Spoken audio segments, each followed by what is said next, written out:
काम किया है काम करेंगे, जन जन का सम्मान करेंगे और झूठे वादे नहीं करेंगे, ये कहना है ग्राम सभा औराडीह के मान सम्मान स्वाभिमान और वर्तमान प्रधान अब्दुल गफ्फार का। तो भाइयों बहनों याद रखिए, इस बार भी किसी के झांसे किसी के बहकावे में नहीं आना है, अब्दुल गफ्फार को ही अपना प्रधान बनाना है। ग्राम सभा औराडीह में विकास ही विकास लाना है और विकास की रफ्तार को आगे लेकर के जाना है। कहती है जनता सारी कर ली सबने तैयारी, अब्दुल गफ्फार जीतेंगे फिर से है इनकी बारी। कहती है जनता सारी कर ली सबने तैयारी, अब्दुल गफ्फार जीतेंगे फिर से है इनकी बारी। हाँ, ग्राम सभा औराडीह ने ठाना है, अब्दुल गफ्फार को फिर से जिताना है, प्रधान अपना फिर से बनाना है, औराडीह की जनता ने ठाना है।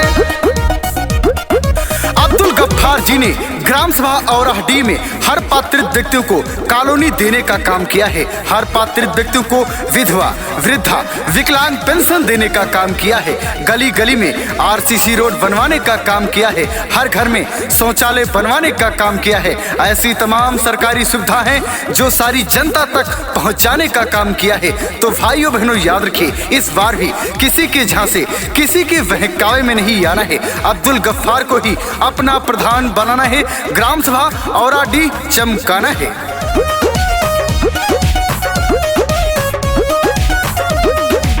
गली गली बिजली पानी सड़क बनवाए हैं, सरकारी सुविधा का लाभ सब दिलाए हैं। गली गली बिजली पानी सड़क बनवाए हैं, सरकारी सुविधा का लाभ सब दिलाए हैं। विधवा विकलांग वृद्धा पेंशन है दिलवाए, सारी सरकारी सुविधाएं जन जन तक पहुंचाए। हाँ, सारी जनता को फिर से बताना है, अब्दुल गफ्फार को फिर से जिताना है, प्रधान अपना फिर से बनाना है, औराडीह की जनता ने ठाना है।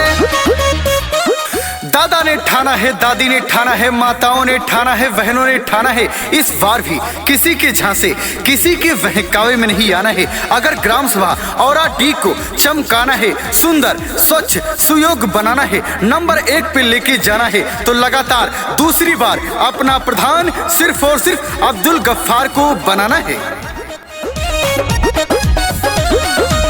कौनो विरोधियन के लागी न दउआ, अब्दुल गफ्फार फिर से जीती है चुनौआ।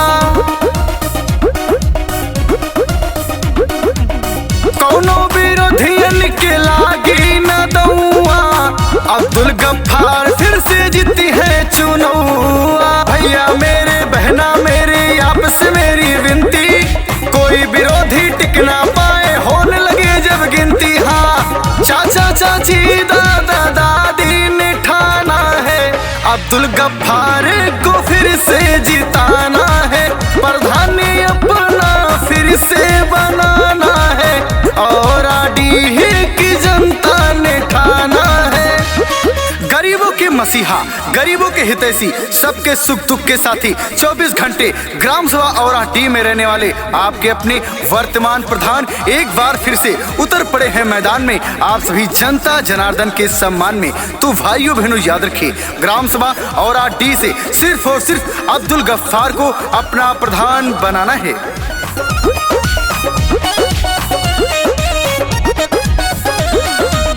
काम किया है और काम ये करेंगे, जन जन का सम्मान ये करेंगे।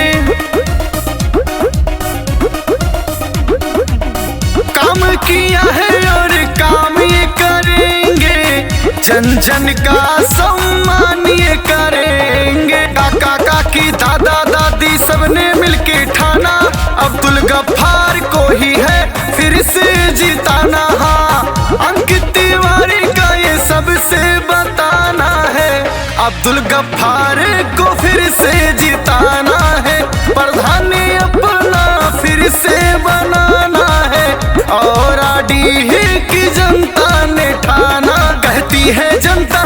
सारी कर ली सबने तैयारी। अब्दुल गफ्फार जीतेंगे फिर से है इनकी बारी, कहती है जनता सारी कर ली सबने तैयारी।